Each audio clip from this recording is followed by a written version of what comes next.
Hello friend, मैं उमेश बंजारे और आज का हमारा टॉपिक है simple input output function in C. C में दो फंक्शन यूज किए जाते हैं। पहला है प्रिंटफ फंक्शन जो कि आउटपुट कराने के लिए यूज होता है, और दूसरा है स्कैनफ फंक्शन जिसका यूज कीबोर्ड से इनपुट लेने के लिए किया जाता है। और ये दोनों फंक्शन stdio.h हेडर फाइल में पहले से डिफाइंड रहते हैं। ठीक है, चलिए इसका सिंटैक्स देखते हैं।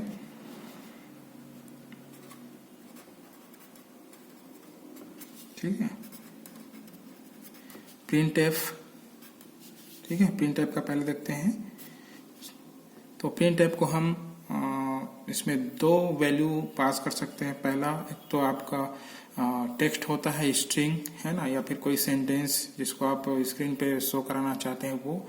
उसके बाद आप कोई नंबर्स है ना, नंबर्स है जो कि डेसिमल फॉर्म में है, या फिर बाइनरी फॉर्म में है, या फिर हेक्साडेसिमल फॉर्म में है ना। तो उसको आप क्या कर सकते हैं, स्क्रीन पे डिस्प्ले करा सकते हैं। तो इसके लिए जैसे आपको नंबर्स को है ना, इंटीजर्स को, फ्लोट को, डबल्स को प्रिंट कराना है स्क्रीन पे, तो उसके लिए आपको फॉर्मेट स्पेसिफायर का यूज करना पड़ेगा। तो इसमें हम दो तरीके से आउटपुट करा सकते हैं, एक सिंपल विदाउट फॉर्मेट स्पेसिफायर के साथ, और दूसरा है विद फॉर्मेट स्पेसिफायर के साथ।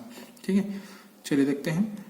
कोटेशन के अंदर आपको केवल टेक्स्ट लिखना है या फिर कोई सेंटेंस लिखना है, तो इस तरीके से कोटेशन के अंदर आप लिख सकते हैं प्रिंटफ फंक्शन के अंदर। दूसरा आप इसको इस तरीके से यूज कर सकते हैं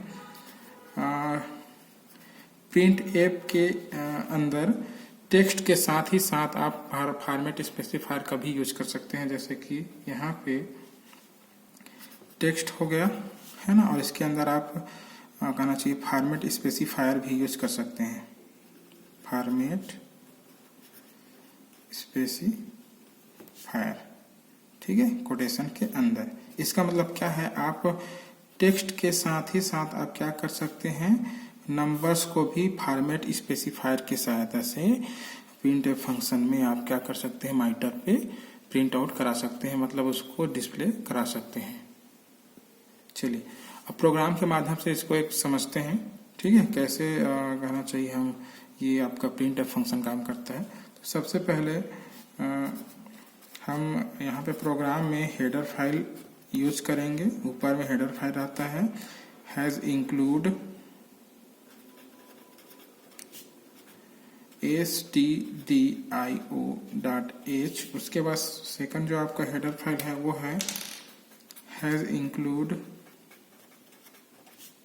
और यहाँ पे conio.h। ठीक है, दो हेडर फाइल सी लैंग्वेज में हम यूज करते हैं, है ना, खासकर, और बहुत सारे हेडर फाइल्स होते हैं, है ना।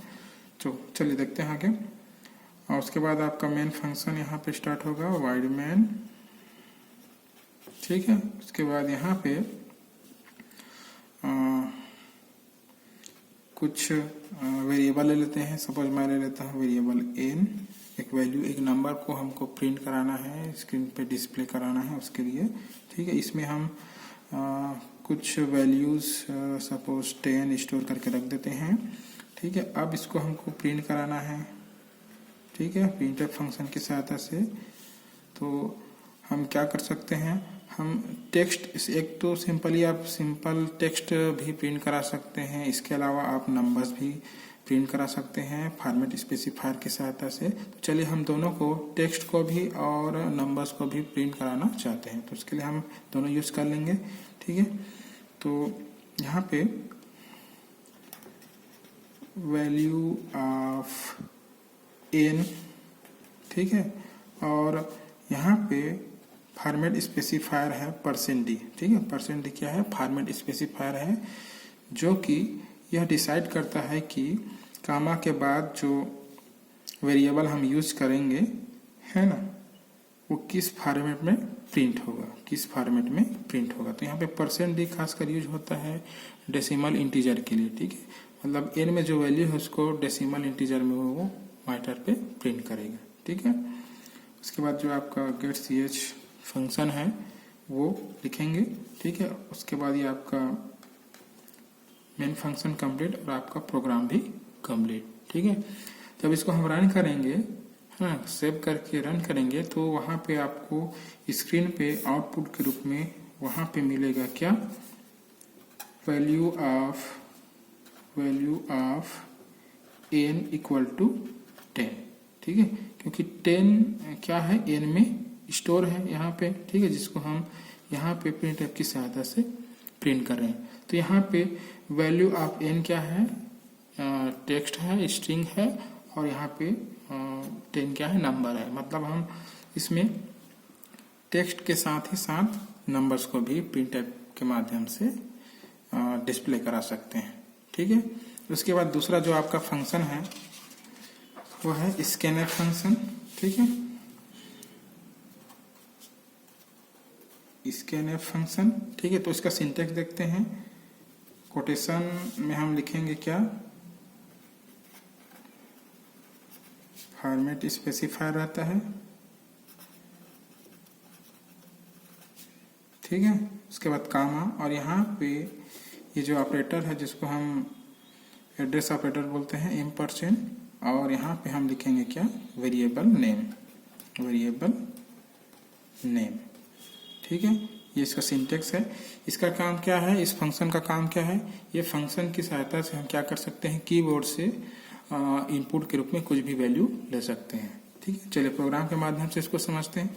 और ये आपका स्कैनफ है और प्रिंटफ है, दोनों फंक्शन stdio.h हेडर फाइल में पहले से डिफाइन रहते हैं। चलिए प्रोग्राम के माध्यम से देखते हैं इसको। प्रोग्राम सबसे ऊपर में रहता है header file, has include stdio.h। उसके बाद सेकंड जो हेडर फाइल है, हैज इंक्लूड conio.h। ठीक है, फिर मेन फंक्शन वाइड मेन, ठीक है, ओपनिंग ब्रेस, और यहाँ पे हम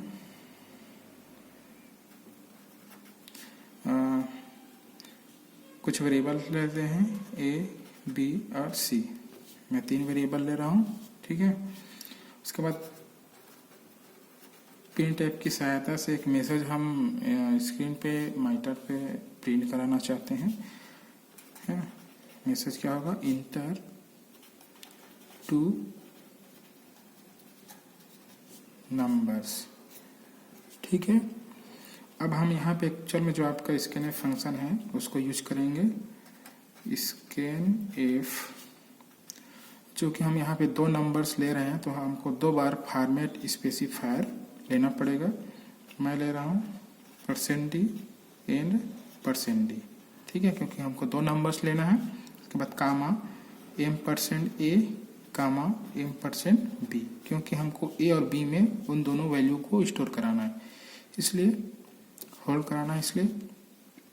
अब यहाँ पे जो c वेरिएबल है उसमें हम a और b को जोड़ करके उसके जो रिजल्ट है उसको c में स्टोर कराएंगे, और पुनः c में जो वैल्यू है उसको हम प्रिंट कराएंगे। उसके लिए फिर से हम प्रिंटफ फंक्शन यूज कर लेते हैं। ठीक है, एडिशन इक्वल टू, क्योंकि हमको नंबर्स को प्रिंट कराना है उसके लिए फॉर्मेट स्पेसिफायर लिखना पड़ेगा। ठीक है, कामा और यहाँ पे c। ठीक है, उसके बाद आपका गेट ch फंक्शन रहता है। इसके बाद ये आपका मेन फंक्शन कंप्लीट और आपका प्रोग्राम कंप्लीट। ठीक है, तो ये क्लियर है। यहाँ पे प्रिंटफ फंक्शन की सहायता से एक मैसेज वहाँ पे प्रिंट होगा, डिस्प्ले होगा, इंटर 2 नंबर्स। उसके बाद स्कैनफ की सहायता से 2 नंबर्स हम क्या कर रहे हैं, कीबोर्ड से ले रहे हैं स्कैनफ फंक्शन की सहायता से, जिसके लिए हम 2 फॉर्मेट स्पेसिफायर यूज किए हैं, %d एंड %d। ठीक है, अब उन दोनों नंबर्स को हम जो कि a और b में स्टोर है ना, उसको हम जोड़ रहे हैं, और जोड़ करके जो रिजल्ट है उसको c में स्टोर करा रहे हैं। उसके बाद प्रिंटफ की सहायता से पुनः हम c में जो रिजल्ट है उसको प्रिंट करा रहे हैं। ठीक है, आउटपुट में क्या दिखेगा, आउटपुट में हमको इस तरीके से मैसेज सबसे पहले आएगा क्या, कि inter 2 number inter two numbers करके मैसेज आएगा। फिर हम यहाँ पे सपोज जैसे मान लो 10 और दूसरा नंबर 20 इंटर करते हैं, ठीक है। उसके बाद हमको रिजल्ट में क्या आएगा, रिजल्ट में हमको फिर आएगा एडिशन करके, एडिशन इक्वल टू 30। तो इस तरीके से जो आपका स्कैनएफ फंक्शन है और प्रिंटएफ फंक्शन है वो काम करता है। Thank you.